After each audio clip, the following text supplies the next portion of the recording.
divide and the religious fraternity on how to make our country better and prosperous.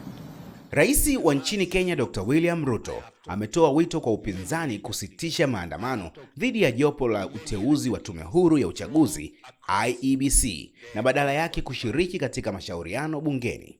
Mheshimiwa Ruto amesema anataka suluhu ya kisheria na kikatiba kwa mzozo huo na kwamba yuko tayari kusikiliza maoni ya wadau wote. Ameeleza masikitiko yake kwa vifo na uharibifu uliosababishwa na maandamano hayo na kusema kuwa yameathiri juhudi za serikali kuleta maendeleo. Hata hivyo, rais ameahidi kuheshimu uhuru wa vyombo vya habari. Rais Ruto amezungumza hayo akiwa Ikulu Nairobi Jumapili Aprili 2, 2023 akiongozana na naibu wa rais Rigathi Gachagua. Process of establishing an electoral commission at the expense of other institutions that have a role to play in the country's electoral process.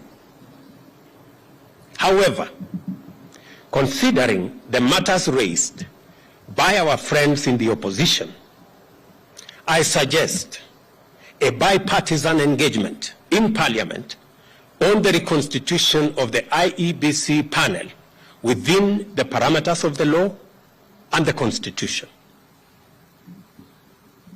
In any case, as a Democrat and guided by the Constitution, I, on the 9th of December 2022, sent a memorandum to the Speakers of the National Assembly and Senate requesting the purposive intervention on implementation of the 2/3 gender rule, entrenchment in the Constitution of the Constituency Development Fund, Senate oversight and national gender affirmative action funds, establishment of the position of the leader of opposition, and the improvement of parliamentary oversight of the executive.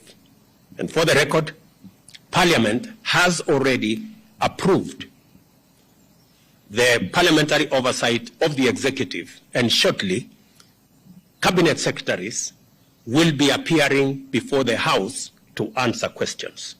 The other items are still in Parliament. The IEBC selection panel and the future process of recruitment of its commissioners could as well be part of a conversation leading to constitutionally and legally binding proposals through a bipartisan parliamentary process.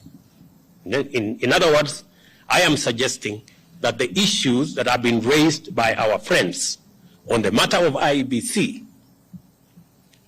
my suggestion is that this matter can be handled in Parliament by a bipartisan parliamentary process so that we can agree on what it is they have an issue with, and we can adjust as is agreed and as necessary.